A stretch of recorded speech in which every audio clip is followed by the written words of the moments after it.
Sage and is fighting the fight. He has fought cities. He has fought counties, politicians, naysayers. Hell, he's even fought mayors. Thank you for listening to Sage and the Houseless Movement, a weekly show dedicated to the news and views of the homeless locally and worldwide. And all other things considered homeless? Yes. Broadcasting live from your Alexa device, the Radio Free Network app, iOS, WMBU.org, Many Voices United, and the RadioFreeNetwork.com. And now, from some wooded area in Akron, Ohio, here is Sage the Rage Lewis. Man, my father-in-law died. You know, this is so weird. Emery, how the heck are you? It's good to see you. My mother died a while back. I don't even know how long it's been. I don't know. But that death really woke me up to death. Like it was, I don't know why I start this show with a sweatshirt on, thinking I'm going to need a sweatshirt. I felt like, okay. Let me give you a way that to explain it that makes sense to me.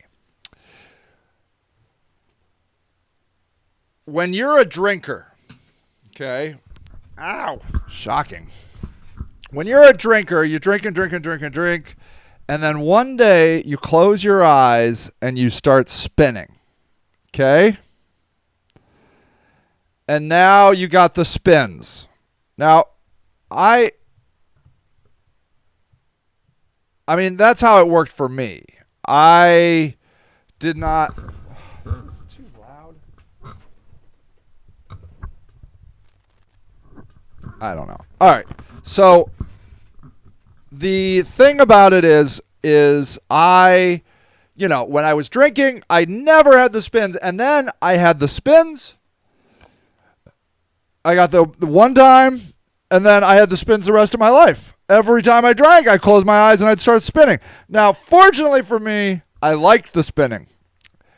I can't remember. It's been about 18, 19 years since I drank, and I can't remember, but I would always spin one way. It was either backwards or forwards.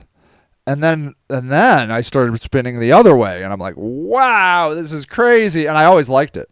It was something to do. Added bonus feature of being drunk. Most people don't like the spins. I love drinking. I loved it. My soulmate, booze.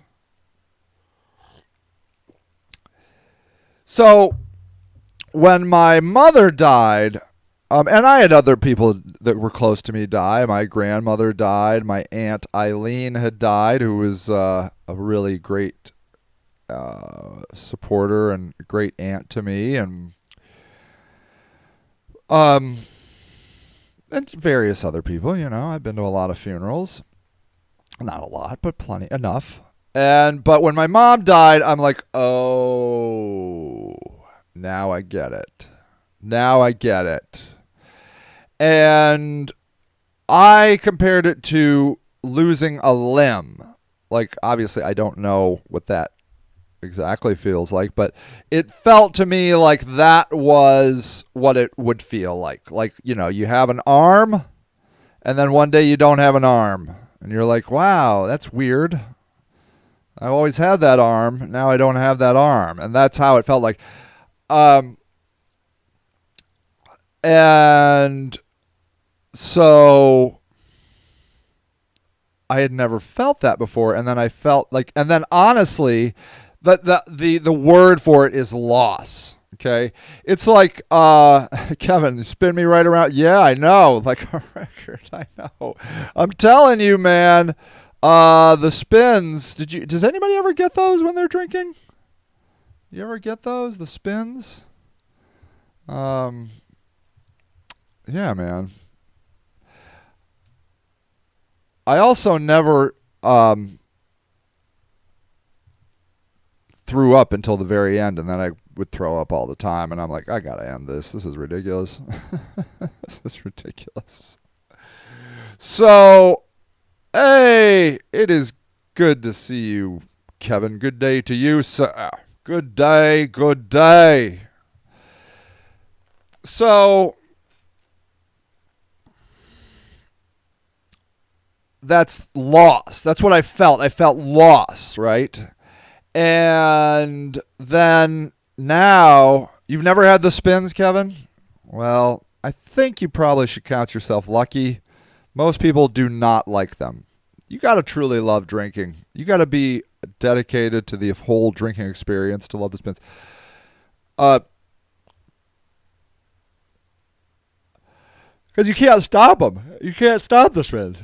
And so, anyways, the loss, I felt it for the first time when my mom died, which has been several years. And then now I can feel loss. And I feel loss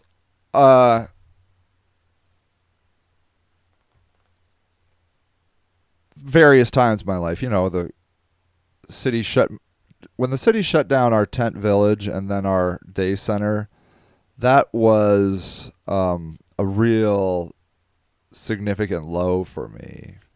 Emery says, Emery with asterisks, I hate the spins. Yeah, right. Most people do. It's terrible. You can't. It's bad news bears, baby, when you're spinning. And now I can feel loss. Like when my mom died, I got the loss switch flipped on in my body or my brain, and then I can feel loss. And so now my father-in-law died on Sunday.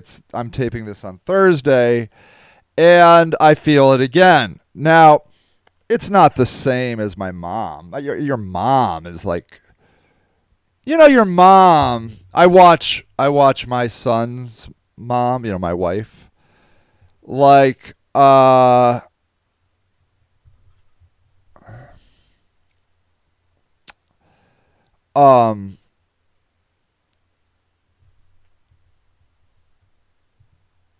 Kevin says, I'm a good drinker. I always end up cooking a feast. And be a good boy, go night-night. Wow, you are a good boy. Wow. That's impressive, Kevin.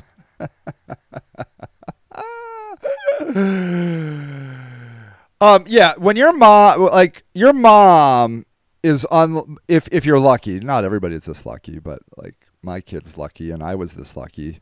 Your mom does everything for you. Like anything you need, you go to your mom. Mom, I'm hungry. Oh, what would you like? I don't know.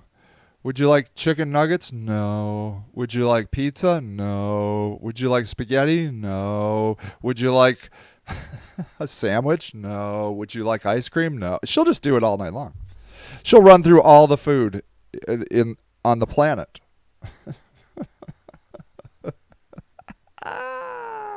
And then she eventually finds it and she's like, oh, I'll go get that for you. Moms are like that, okay? Yeah. Kevin says it rightly. No other death like your mother. One love. I've heard these gruesome stories of soldiers on a battlefield, dying out on the battlefield, and their team can't come and get them because it's too dangerous, and they just sit out there crying for their mom. Omi, hi. Okay, Kevin's mom taught me valuable life lessons. That's good. My mom just showed me love, love that it just blew me away. Just amazing.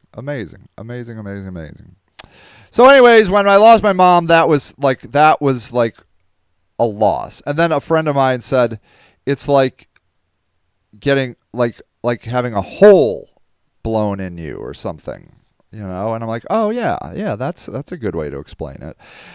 So at any rate, my father-in-law, that happens. So Omi says my mom did her best and it failed me. That's the sad truth about most parents, that they don't live up to, what we want, what TV has taught us, to want, like Ward and, Leave It the Beaver. What was her name? Ward and Wally and Beaver and June. Was that his name? June. Emery says, "You're very lucky. My mom is a big and only wants anything to do with me. I can become a cis straight." Oh, yeah, that sucks. See, thankfully I have chosen my own family. Yeah, June. Yeah, it's June Cleaver. Right. Thank you. Yeah, see, that sucks. That absolutely, totally, 100% totally sucks, Emery. And it's so sad when a person can't have the experience of what a mom should be, I guess, or could be. I'm very, very sorry, Emery. That sucks. That when your parents want you to be something that you're not. And that's, I think, fairly common, right? That parents are like, "Hey, I wanted you to be this," and you're like, "I can't be that." And you're like, "Well, then we can't be together." Omi says, "My kids will find fault in my best too, I'm sure." Of course. And I think that that's true. That, and in fact, that's part of the process, is that your parents can't be perfect. They have to have found fundamental flaws. All of them do. Omi says, yeah, expectations. Right. And so that is, I do think that that's part of the game, that the process, that especially with a dad and their son, like, that's that Oedipus complex, right? Like, you have to kill your dad and, have sex with your mom. That's what Freud said.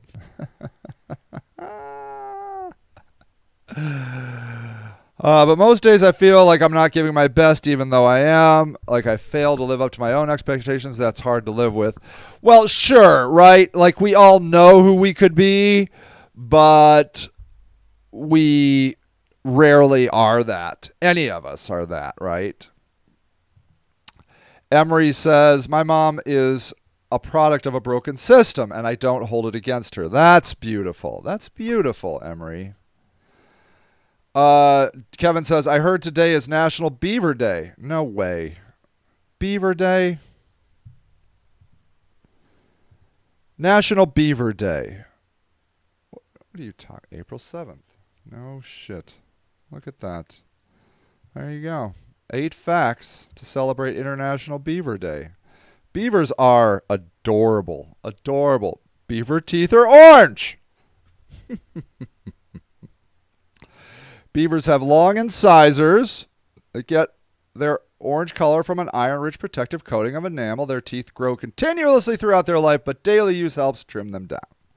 Because of the softer dentine bone tissue that wears away faster than enamel, a beaver's teeth wear down unevenly. That gives the incisor a chiseled shape, which helps the beaver cut through hard objects like wood. Beavers are only one of the few animals that modify their habitat. That's wonderful. Beavers don't just build dams, they also build lodges. That's nice. Beavers slap their tails in the water to indicate danger. I thought it was just to be cute. Beavers eat wood. No. What? They eat leaves, woody stems, aquatic plants. Some of their favorite foods are poplar, aspen, willow, birch, and maple. Wow. Wow, what a digestive system they must have. Beavers are the largest rodents on Earth. Look at that little mouth. Oh, my God. Adorable. A beaver's activity is not synchronized with the typical solar day. Jeez, oh, Pete. Light levels in a beaver's lodge and underwater remain consistently low throughout this 24-hour day without cues from the sun. A beaver's circadian rhythms changes. Its days become longer, offering varying lengths from 26 to 29 hours. They're primarily nocturnal and tend to be most active at night. Beavers can stay underwater 6 to 8 minutes. Well, happy Beaver Day, everybody. It's not what you think.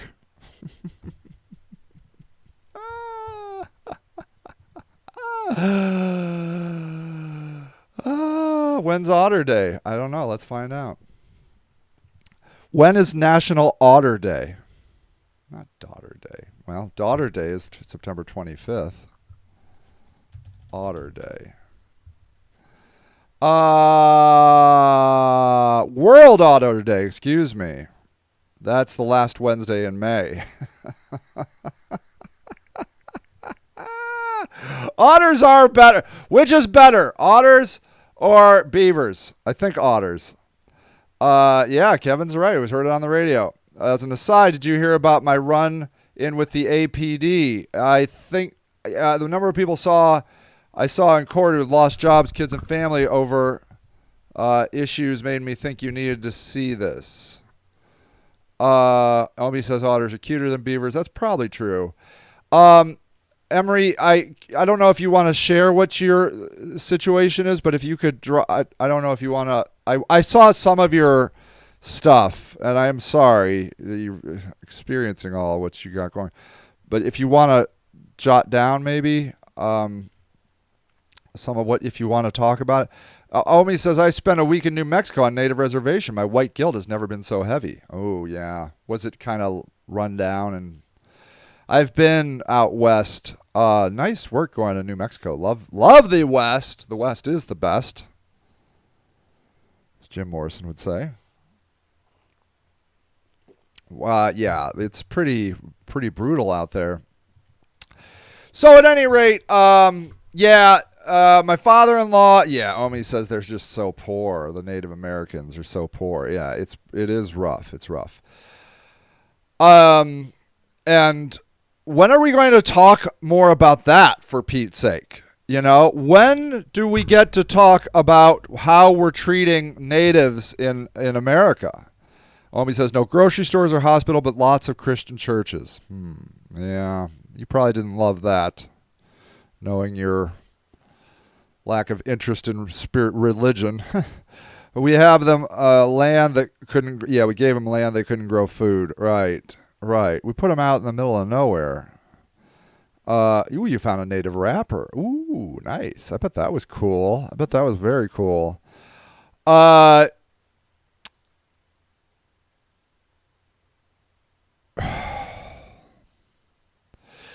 So, I think I can share this. Listen to Red Revolution. Okay, by Sten Jody. Okay, I will.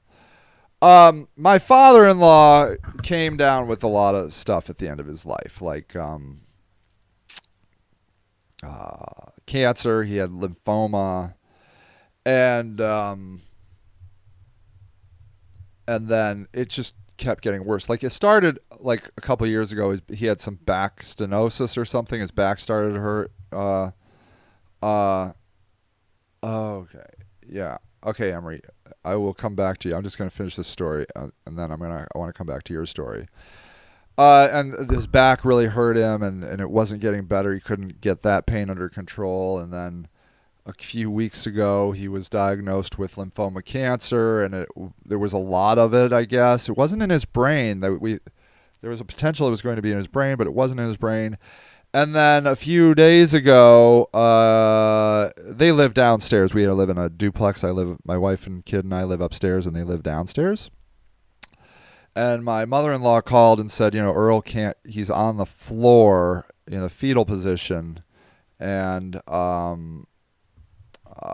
he can't get up. And my wife went down there, and he was just kind of rocking in pain, and he said, I can't move. And so we called the ambulance, and they came out and they took him, and they did some sort of something, and they found that he had a tumor and a hole in his intestines, and it was causing crazy issues. Air was getting in, and blood was getting. It was just a mess. It was a mess. So they had to do emergency surgery, and that was on Sunday morning. And he made it through the surgery, but they couldn't stabilize him, and then they had to put a tube in him. They had to they had to intubate him. And he suffered a lot that last day or two, about 48 hours, And the system is interesting. The medical system is interesting because they take a Hippocratic oath that they can do no harm, right? So, my wife and his, was like, can you give him any pain medicine? And they're like, we can't give him much because his blood pressure is too low. And then, they were withholding water, and he was like, he was sucking on one of those, like, they give you like a big Q-tip with a little bit of water on it. So he's dying of thirst. He's in excruciating pain, and there's nothing you can do. There's nothing you can do because if they would treat the pain, they would be, in effect, killing him. And so you just suffer. And it's a torture. It's torturous. It's a torture. So, he had just had surgery on his abdomen. They took out a tumor. They sealed up, I don't know if they removed a part of his intestine. I don't know. And then he just died in agonizing pain. And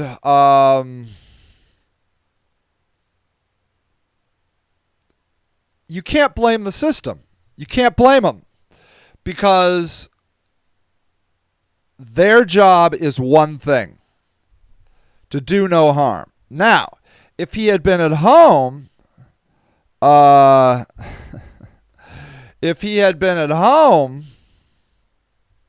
and we had hospice, could have been different. We could have given him, my mom had hospice at home, and we had morphine. We had all kinds of pain relievers. Yeah. So, the system, right? And this is the thing I'm always fighting against.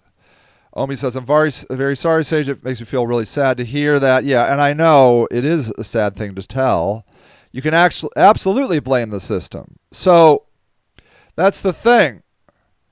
It's no one but the system's fault. Don't discredit their part, please. The system is faulty. Right.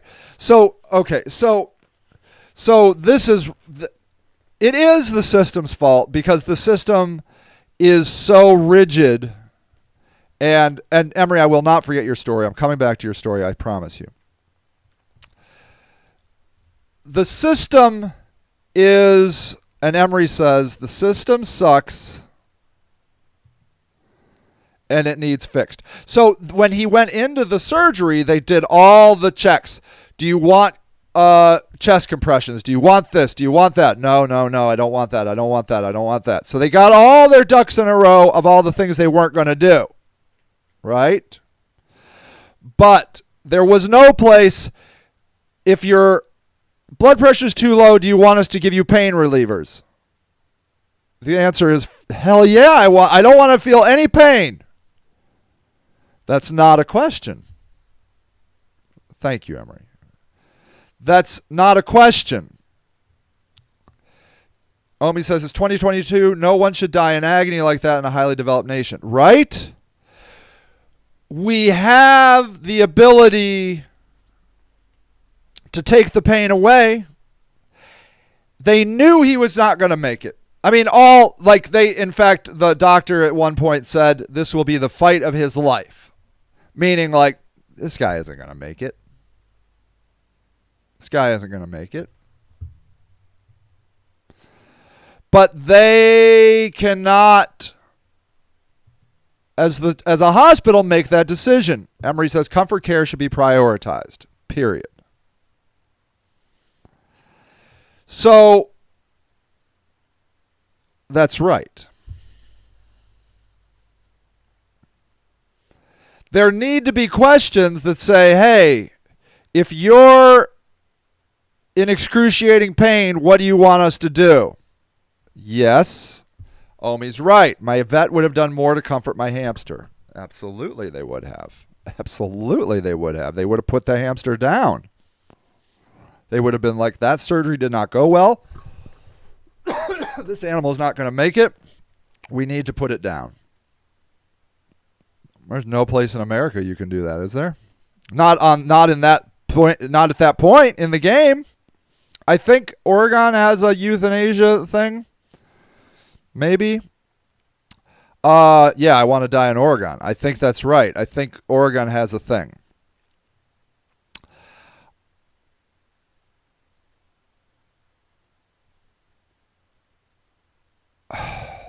The other problem with the healthcare system is litigation. They're constantly getting sued, right? Yeah, Tony. Thank you, Tony. Tony says, I'm so sad. I'm sorry, Sage. The system sucks. Emery says, I had a pharmacist refuse to fill pain meds for my 9-year-old who was an oncology patient. Do you know how many homeless people were on, that I know, personal friends of mine, that were on Adderall as kids, but then they started taking other drugs, and now they can't get the Adderall? Omi says, yeah, I worked at a malpractice law firm. Yeah, it's soul-crushing work. Yeah, I bet that is rough. The system becomes a soulless machine. We do this, there is nothing else to do. Or let's even, stay in the medical profession. Omi says, Adderall for 25 out of 16 years of my life. Right on. I would love to get my homeless friends prescriptions to Adderall. If most of those people don't have attention deficit, I don't know what they have. I mean, they have a lot of other things, but I see the signs constantly. They can't get it. They can't get Adderall. So they have to take meth. They have to take the street version of Adderall. That's fine. It's fine. Oh, you've been 3 years without your Adderall. How's that been going, Omi? Wow.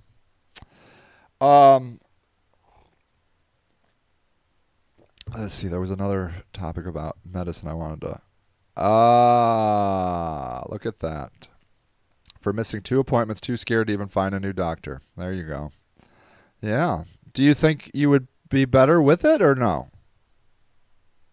I know that feeling. I'm almost out of my antidepressant medication. I don't want to have to talk to my doctor. It's chaotic, yeah.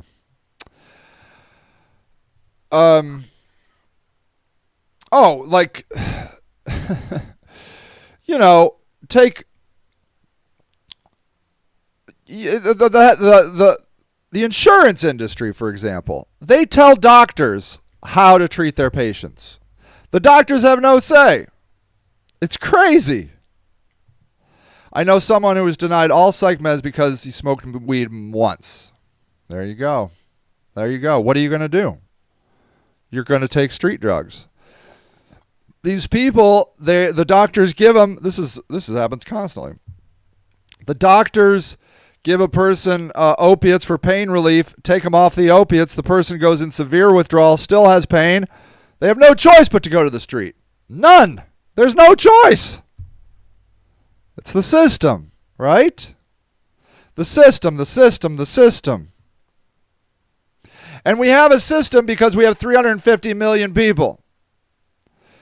We cannot create individualized custom education systems, health systems,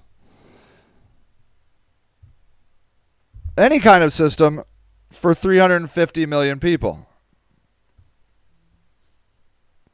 Omi says life was in infinitely better Medicaid. Oh, well, you get on that, girl. Get over there. Get some drugs in your life. Come on now.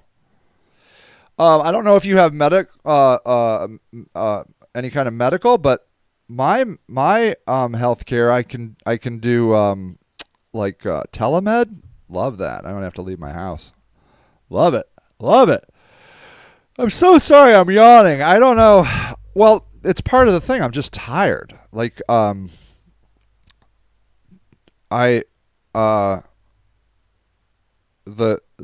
father-in-law's death has just drained me. Omi says, we're too big, too many states with their own power to make their own rules. Ruthie says, between the CDC, Department of Justice, and insurance companies, we have no doctor-patient relationship. Beautifully said. There is none. Like, why do we even have a doctor? Why don't we just have Google and the system? I have a runny nose. My head feels stuffy. It's been that way for 2 weeks. You get this. You can have this. It's true. Like, if you have a knee replacement, there is one way you do it now. It's outpatient. Outpatient. You go out home that day. You know why? Because your insurance agency, that's what they pay for. That's how it works. Your doctor can't say, hey, I think I need this person to stay. No, they got to go home. They got to go home. It's crazy. It's crazy. And so, Brandy, hi, Brandy. Assisted suicide for terminal illness should be legal. No one deserves to suffer. Right. And just to Omi's point, her guinea pig would be treated more humanely than what my father-in-law had to go through. Emery says, we sell a product at my work that's both legal and relatively inexpensive. It works on the same receptors as opioids and can ease withdrawal. What is that? Help with pain. It's addictive to a point, but without legal implications. Oh, it's called, Kratom. I've heard of Kratom, and it might be something to help people look at. Yeah, I've heard of that. Kratom. It's like something you drink. Take 2 Tylenol, you're good to go. That's right. And the problem with the insurance agencies, this is all money motivated.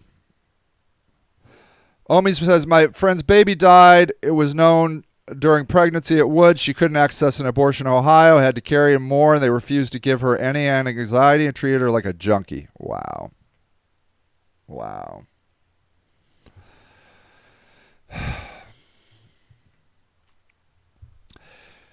You don't have to dip very far into the system to realize how fucked up the system is. How about like people that get their food stamps cut off because they make too much money? Happens all the time. And now they're making less money because now they lost all their food stamps because they make too much money, so now they're actually in the hole. So why would you work? Why would you work? Why would you make more money? I have a friend who's going through this, making more and more money, and they're like, she said, I'm going to have to tell my employer I need to cut back my hours so I don't get over this one hump. Otherwise, I lose X, Y, and Z services. Kratom. Thank you. Okay, yeah. Okay, so Emery says it comes in shots, pills, and powders, but it's called pronounced Kratom. I have heard of this stuff. And people do, I've heard about people using it to get off of opiates and stuff. Homie says it's a trap. Isn't the system the ultimate trap house?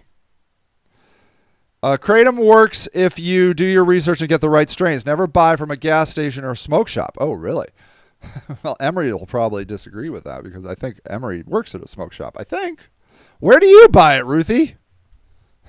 Where do you buy it?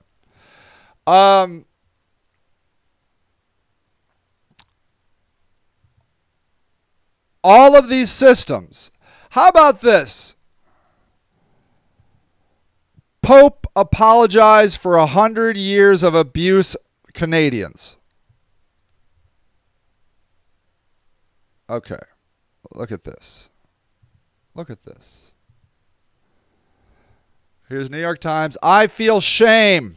Oh, do you? Do you now? Pope apologizes to Indigenous people of Canada. Pope Francis also promised to visit Canada. Oh, well, everything will be fine now. As part of a process of healing and reconciliation over the church's involvement in an abusive system of residential schools. Did you know about this? You probably know about this. Pope Francis apologized on Friday for the Roman Catholic Church's involvement in a system of Canadian boarding schools that abused Indigenous children for 100 years. 100 years. Not 10, not 20, 100. He said he traveled to Canada. All right. His apology comes after Canada was jolted last year by the discovery of evidence that more than 1,000 people, most of them children, were buried in unmarked graves on the grounds of some of the former schools. I feel shame and sorrow and shame for the role. Oh, you do. The Catholics played in the abuses you suffered and the lack of respect shown to your identity, your culture, and even your spiritual values. And fuck Canada while you're at it, because they're culpable too. I loved you, Canada. Now you're just like us, pieces of shit. Francis spoke during an audience at the Apostolic Palace with dozens of delegates from Canada's 3 largest Indigenous group who traveled to the Vatican in hopes that they would apologize to survivors. Oh, good. Well, are you happy now? Are you happy now?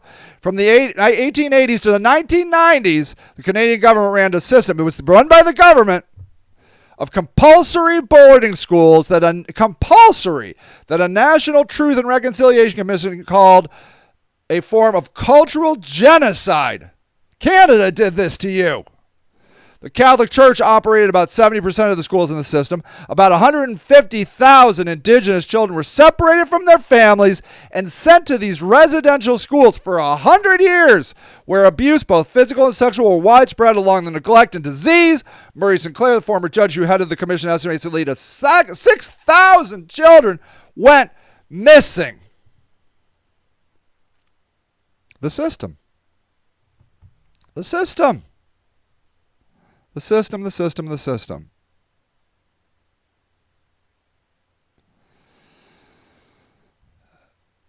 When does the system not go corrupt? Is there ever a system that doesn't become corrupt? I can't think of one. Not one. Not one. Heinously corrupt. People are talking about Kratom. Ruthie says to buy it online, but Emery says I can't speak for all smoke shops, but I know my shit, and I can help people find the proper strain. If you want to plug your smoke shop, Emery, by all means, go right ahead. Omi says, yeah, watch Reservoir Dogs on Hulu and FX. I'm trying much money as in the Indigenous causes I can. Yeah. That's why I'm telling everyone to listen to Sten Jody. Okay, yeah, right. And then Ruthie says, I'm glad you're educated on it. It can help people. Most places have no idea. And then I think Emery says, I've been using it for about 12 years now. So there you go. That's good. So, yeah, I think a lot of times it comes down to experience. And it sounds like Emery really does know this stuff. The system protects itself. That's, I think, the fundamental problem. The system becomes too big to fail in their eyes. You know, the Boy Scouts raping boys, the PETA killing puppies in their basement. The system becomes too big to fail. Doesn't matter what the system is. You're like, oh, well, shh, we can't talk about that. And then the cover-up happens. And then the cover-up happens. Oh, you're Kings of Vapor on Arlington Road. Okay, very cool. Emery's at Kings of Vapor on Arlington Road. Nice, very nice. Go on down and see Emery at Kings of Vapor on Arlington Road. I know exactly where that is. That's very cool. And then we, the people, are stuck in the system being ground up like meat. Like meat. And the system doesn't care because the system just cares about itself. And then we have to spend forever fighting these systems. Fighting these systems. Fighting these systems.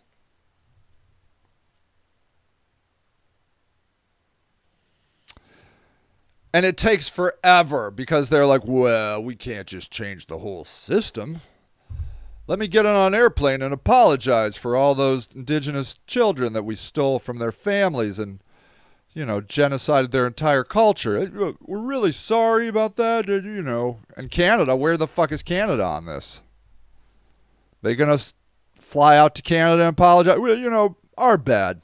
Our bad. It was only till the 1990s. That was a long time ago. Omi says, did you see the BLM people that bought multiple $1 million homes? No, I believe that. I believe it. I mean, I'm not saying it's true. I haven't confirmed it, but it could very well be that they took the BLM money and bought crazy shit. There was a big guy in the homeless sector in New York City. He took bribes left and right, driving around in Mercedes and crap. So the system becomes corrupt. The people that run the system become corrupt. And we are left powerless, nearly powerless, as the people.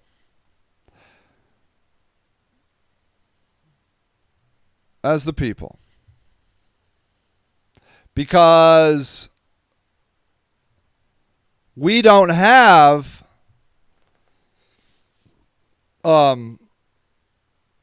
lobbyists in Washington lobbying for the people. We have lobbyists lobbying for cigarette companies, for the insurance companies, for all the companies. Google. Ruthie's asking Emery what kind of brands they sell. Very nice.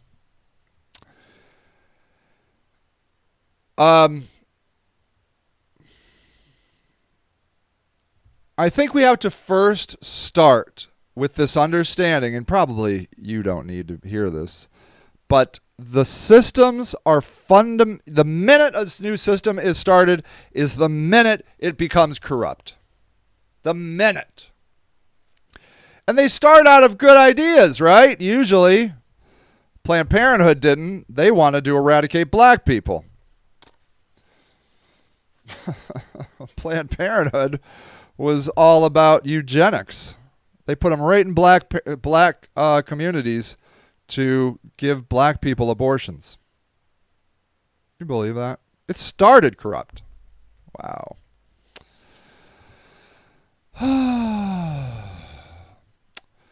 Emery says, I can't even say it. You got all these brands. Then you got to buy one, get one half off all the time. All right. Kings of Vapor on Arlington Road, ladies and gentlemen. If you like to ingest things to help your psychological well-being as you ponder the brutality of the systems of the world, go to Kings of Vapor on Arlington Road. Go down and see Emery. They'll hook you up.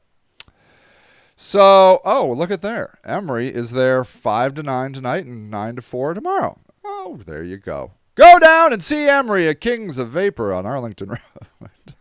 Today's sponsor, Kings of Vapor, for all your vaping needs. I would imagine if you vape and you want vape, they probably got it.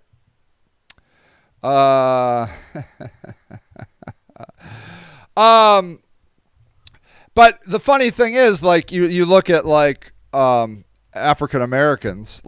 I love talking about race because I still have a lot of friends who are very conservative and can't believe there's racism in America, right? They can't believe it. They're like, I'm not a racist. Look, bro, you're a racist. You don't have to feel bad about it. You just are. You're a racist because you take for granted that everything has been built for your white ass. And no matter how you look at it,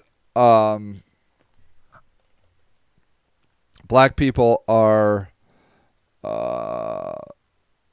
crushed in America. Look at there, Ruthie, a chronic pain patient. Same with Emery. Look. Having friends being made. I love it. All right, let's go back to Emery's story of a system that is brutal. Let's see. Let's go back up here.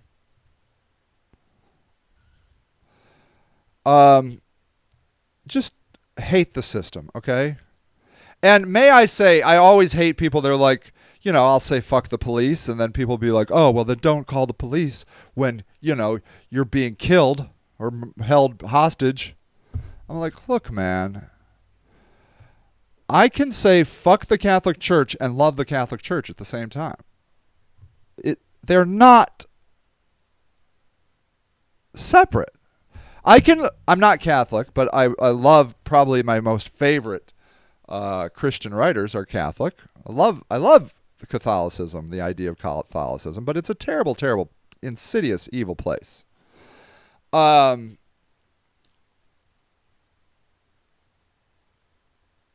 You almost have an obligation to call out the bullshit in your own systems, because who else is going to do it if you don't do it? La la la la la la la la. I need to find Emery's. Did I lose it all? Okay. What I can tell you is this, and Emery wrote this down, so I can. I don't know if it maybe disappeared up here. Oh yeah, here it is.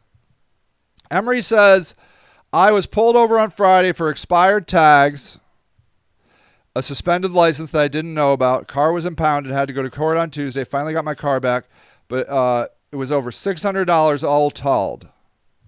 Now where did that go? Where'd it go? I lost it. It was like it got pushed. So here is Emery getting caught up in a system that becomes brutally painful. And Emery is not a criminal. Emery, you know, it sounds like Emery had some expired tags that they didn't know about. They impound your car. They take Emery's money that Emery doesn't have to, you know, extra to afford. And there's the system. The system is like making money because instead of, you know what would have been nice? If they were like, hey, you have expired tags. Can you afford tags? No, I can't afford it. All right, here's a voucher.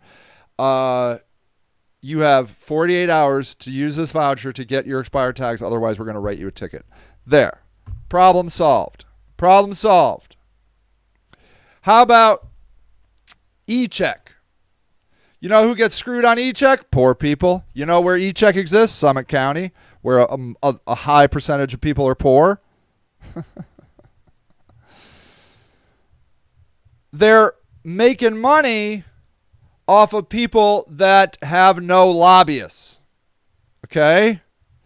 It's just like what happened over at the Inner Belt, where they displaced all those black families because black families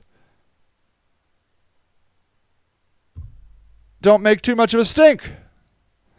Rich white families make a hell of a lot of stink. So let's just go fuck with the poor black people because, you know, nobody really likes them anyways. And, you know, who cares?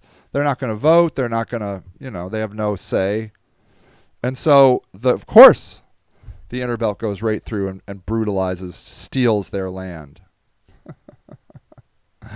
Of course. Omi says, e-check is bullshit when the bus in front of me chokes me out with their black smoke. Yeah. When they can't accelerate from a stop. Exactly. It's just a way to make money off of poor people. Because rich people have newer cars, maybe new cars. They pass e-check every time. Emery says, yeah, Ruthie says it makes too much sense to do that, Sage. Yeah. I believe that the system is ultimately just like Planned Parenthood. It's eugenics. They are squeezing poor people. Hi, Michelle. It's good to see you. Every way they can. They want poor people to just disappear and die. Why do you think black people have higher infant mortality rates, have die at an earlier age, and nothing gets done about it? Why? Do I have to say it? Because they want black people to die. Duh. How can it be that 100,000 people overdose from opiates last year, more than 100,000, and nothing happens?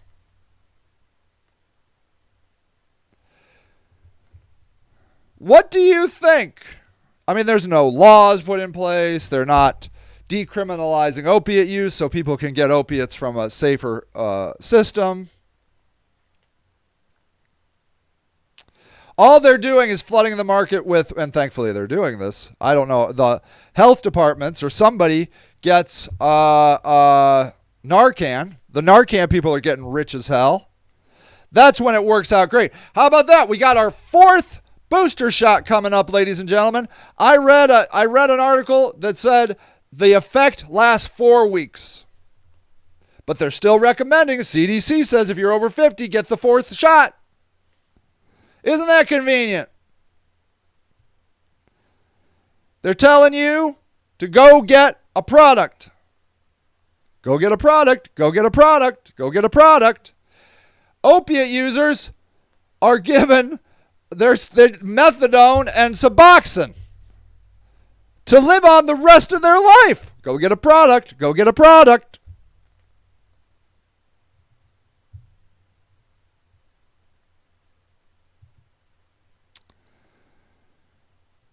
Omi says on the reservation they call soda the white man's bullet. Said we quit shooting them so we can have high sugar foods to kill them slowly. There it is. That's not some form of euphemism or analogy. Tax-free cigarettes and soda. Tax-free cigarettes. Here, Indian. Have some tax-free cigarettes. Smoke them if you got them. Here's a product. Here's a product.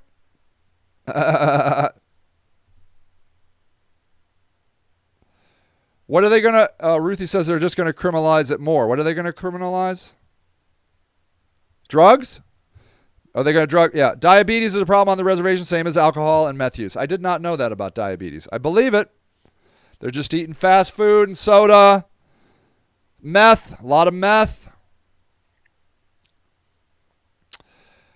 The Democrats who were during the campaign all with Black Lives Matter, more cops, more cops, more cops. When you put in the idea that the system is trying to eradicate poor people, it makes a lot of sense the way they're doing it. It makes a lot of sense. You've heard of the school to prison pipeline. It's made especially for black kids. They custom made it. They make money. Put them in prison. You get money if they're in school, then you put them in prison. They get money for that. Just get them in prison. And then, if I come back to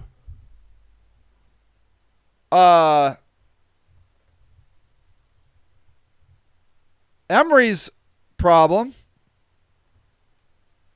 Okay, Emory, check this out.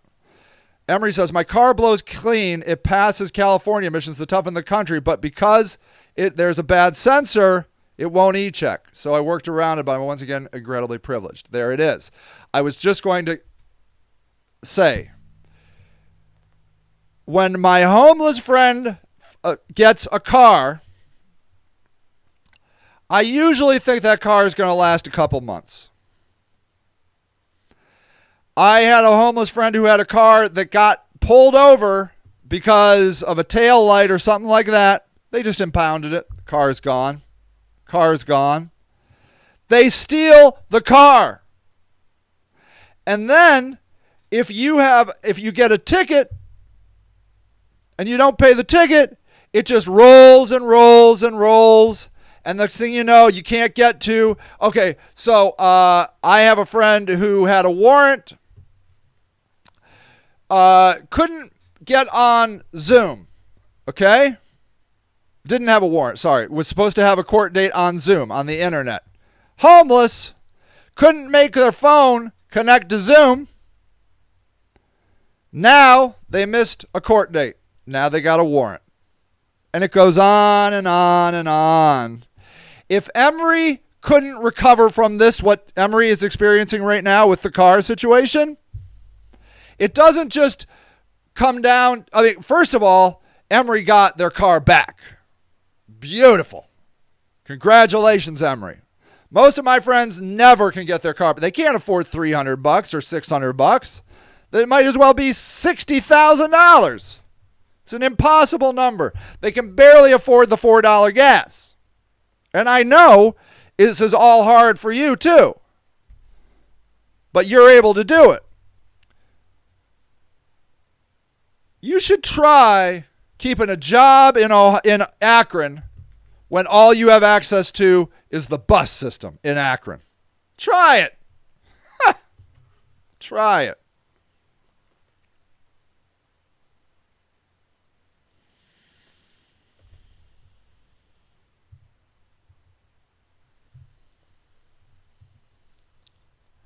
Okay. Omi says we gave them land that couldn't support gardens. Okay, so Omi's talking about the Native Americans. They couldn't support gardens, so we sent them food packages that included high starch foods, and they came up with bread they fry in grease. Perfect. They get a bonus if a person goes to prison, is released, and then sent to prison again within a certain time frame. They get a bonus. Wow. If your recidivism rate is high, you get a bonus. Ruthie says HB 365 is no good. Which one is that? Let me look it up. Utah, HB, I don't know which one that is. I don't know. Ohio? Let's see. Okay. Regards drug offenses and treatment. All right. I don't know that one, but I'm sure it's terrible. I believe that.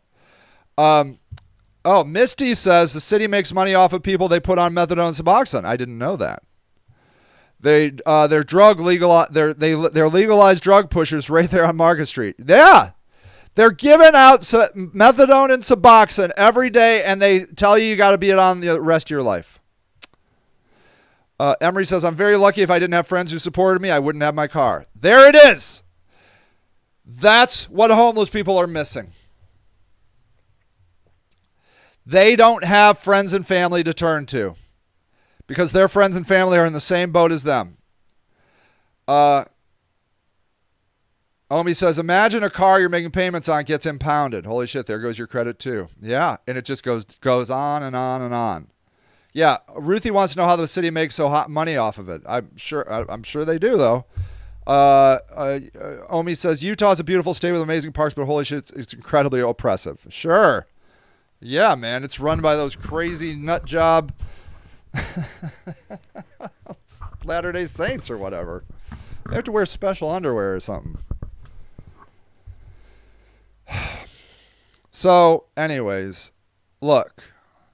We have to start with the fact that every system is broken, and people, particularly poor black people, get chewed up by it. And they don't have a voice. They don't have a mechanism.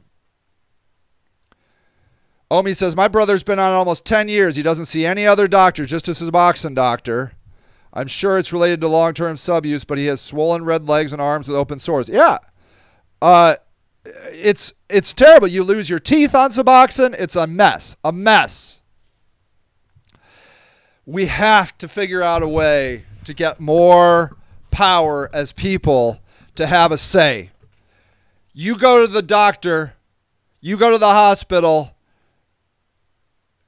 you should be able to say, not only do I not want you to have chest compressions and all that stuff, I want you to fill my veins with every drug possible to take away the pain. I don't care.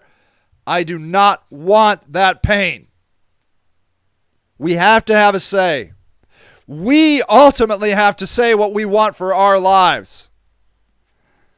And that's why you got to legalize drugs. No one has a right to tell me what drugs I can and cannot put in my body. No one. No one. You want to cut me off of food stamps? Fine. You want to cut me off of every other service? Fine. If you get the legalized heroin, the legalized meth, you don't get any other services? Fine. That's fair. That's fair. Emery says, I'm a big fan of Vivitrol for medical treatment for addiction. All right, everybody. The hour's done. I love you. If you can fight the system, every system, pick one, just spin a wheel and find one you want to fight because they all need fought. If you're being oppressed by the system, please find some peace and solace and know that I love you and know that you are not wrong. You are not a drain on society. You bring a tremendous amount of value to society. We need you. We love you. And you're important. And stay strong. All right, people. Peace out. I'll see ya. Thank you for listening to Sage and the Houseless Movement, a weekly show dedicated to the news and views of the homeless locally and worldwide.